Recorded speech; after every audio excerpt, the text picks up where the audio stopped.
What's going on there, boys and girls? Jim here, RCAD, working on the Huina 1550 excavator. Today's project, a little customization going on here.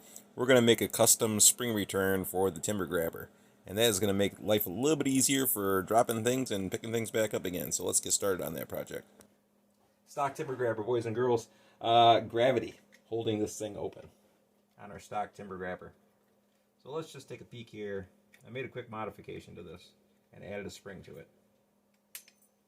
Using a pintle hitch, RC pintle hitch, essentially. We'll get a close look at that in a second.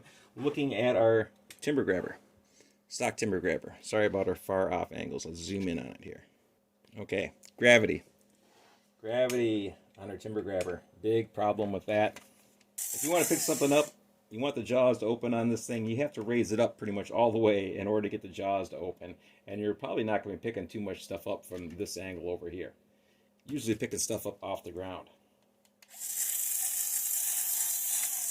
We got it in that downward position, and that basket is somewhat closed already. And if we go to start closing our bucket here, this is what's doing all the pinching. The back half of your arm comes into contact with the main excavator arm back here, and that's what stops it. So all your grabbing is being done with the front half right here. Back half is just kind of floating. If you move this down into a position to try to pick something up off the ground, for instance, so let's pull this arm in. Arm is in all the way for the most part. Jaws still closed. Pretty hard to pick something up like that. We start pushing our bucket out or in. Jaws still closed. Can't do a darn thing. So I came up with an idea for a return spring on the back half of this. Now you can do this several different ways. I used a pintle hitch receiver on the back of this, but you could also use a toe shackle, such as one of these guys right here. Regular shackle mount. You could use that and mount it to the arm so you can connect a spring to it. But I used a pintle hitch receiver, essentially. RC car pintle hitch receiver. And mounting a bracket right back here. So I'll take the camera off the mount and show you guys exactly what we're looking at over here. This is Mark II. Mark I was a sheet metal screw with a spring attached to that. So that smaller hole right down there, that was Mark I. This is Mark II. So Mark II, we're using the pintle hitch receiver on the back here as a spring retainer. So what I did is I just drilled a hole through the timber grabber on the back half here, just so we could insert a spring. I hit it with a wire wheel just to round everything off to make sure that it wasn't going to fray the spring. Spring is basically a controller or transmitter return spring. Every time I scrap out an RC car or a junk vehicle, I always take it completely apart, take all the screws and nuts and bolts and springs and everything else that I think I might be able to use, and put them off to the side. So that's essentially a return spring from off of a controller or transmitter. So drilled a small hole roughly in the middle, somewhat offset, a little bit closer to the driver's side than it is to the middle. The reason I did that was because initially my first drill hole was right down here, and it's offset as well, because we have a seam going through the arm on our main arm, two halves of the arm and being bolted together. So my initial run at this was just a self-tapping screw, and I put it just to the left of that seam. So I put my hole for my spring just to the left as well to kind of make that line up right.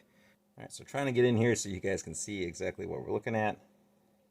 Using that pintle hitch receiver on the inside, two halves of our arm on either side, self-tapping screws holding this together. A little difficult to get nuts in on the back half of this, especially when you have these two connecting arms joined together. So you're gonna have to use some self-tapping screws on this. Once again, you can use a toe shackle like that. Same spread on these bolts as it is on those screws over there. Toe shackle would work just as well as this little pintle hitch receiver setup that I have on here. So let's go ahead here and get our spring in place, hooked up to our pin, and see how all this works out. Bringing our arm up.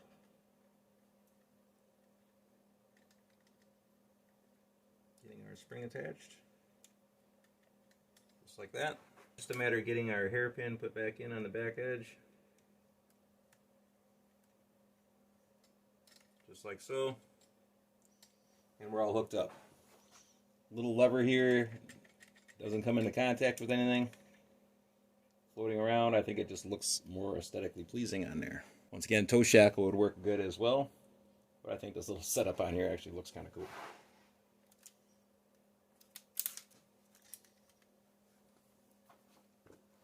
And there is our end result with that. Sorry about camera angles. This is what it looks like right here. And I will throw you a complete video showing exactly how I put that together, or showing you how I put that together. But once again, jaws open. So we can move our arm out to whatever angle and our jaws are still open. And it should make life a lot easier for picking things up. Measure once, cut twice. So I'm going to mount this right here, with this going through the middle of it, just like so. And that will be our new spring mount for our return spring. Return spring here, nothing special, basically just a small spring, like something that you would find on the inside of a transmitter. Return spring for a transmitter, something like that. Basically whatever you can find will work, and this is what I found, so that's what I'm using. So let's get back to mounting this up and see if we can get this all held in place somewhat nicely. Busting out some drill bits so I can pilot in some holes. Making sure that the drill bit is smaller than the screws that I'm using. Of course, this is a one-off mod, everybody, a one-off situation here. Like all things of this nature, it's a do-at-your-own risk situation. And I'm basically experimenting with this, so if I get it wrong, then it's my fault. If you guys get it wrong on yours, then that is your fault, not my fault. Something to keep in mind.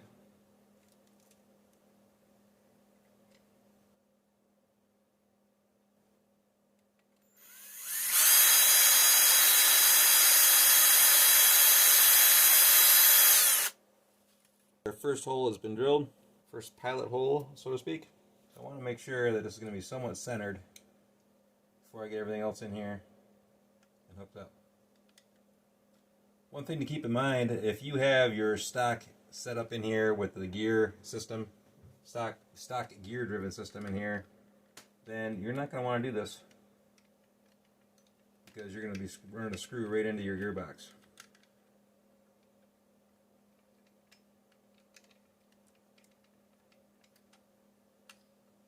This is essentially only for people who have modified Huina 1550 excavators with worm gear screw servos on them. Alright, so just running this first screw in just to get it kind of held in place.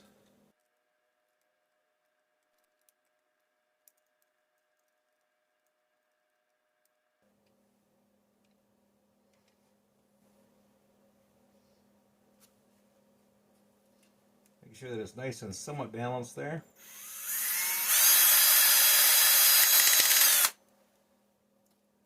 Get our next screw hole put in place.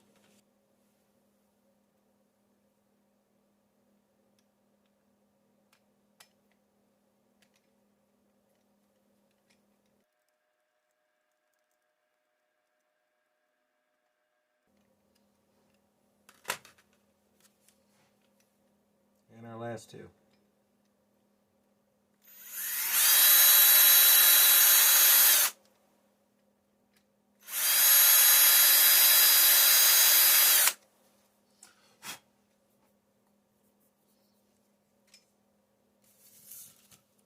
Using the smallest drill bit that I can find,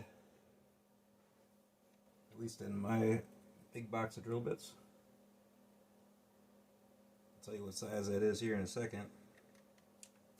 Sizes vary, depends on what screws you're using for this project. This is one of those things where it's a do-it-your-own risk project once again.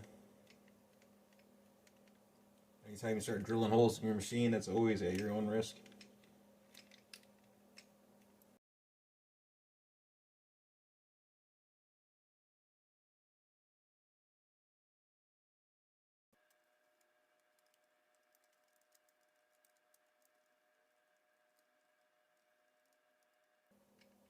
Once again, not to be redundant, but if you're using that stock gear-driven system in here, your Huina 1550, Huina 1550, whatever you want to call it, 1550, is still using its stock setup.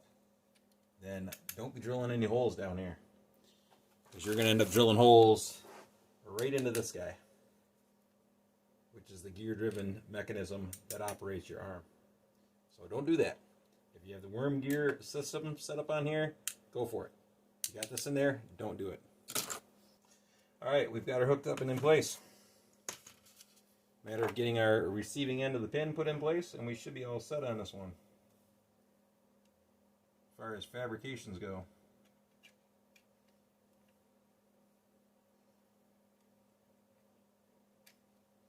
Alright, we're all hooked up.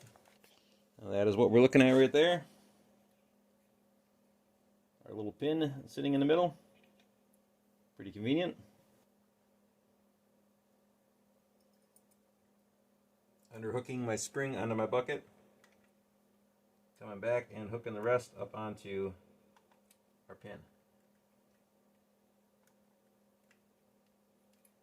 Just like that. And we're all hooked up. All the way open. All the way closed. Nice easy thing to grab here. A little tire patch kit tube just for craps and giggles. Lower a bucket down. Jaws staying open. Beautiful. Got a good hold of it. Piece of cake. Nice strong grip on it. Open up our jaws and just drop it. There we go. Piece of cake. Jaws stay open. Jaws closed. Jaws open. Works pretty good.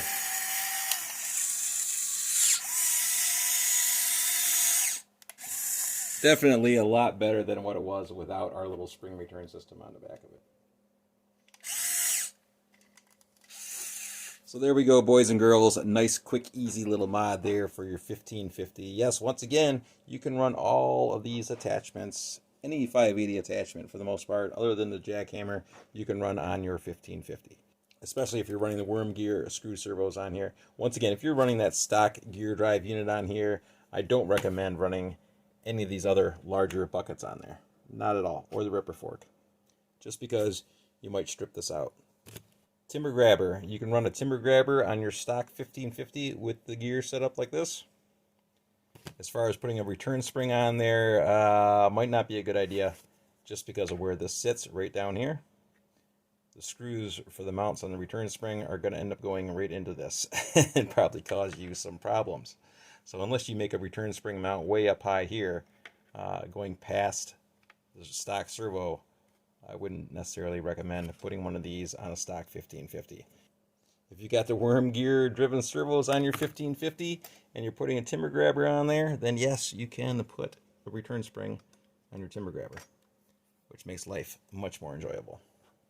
So that is going to do it, everyone. Very much appreciated for y'all sticking around and watching the video. As always, questions and comments are always welcome, and we'll see you all on the next one. Thanks again.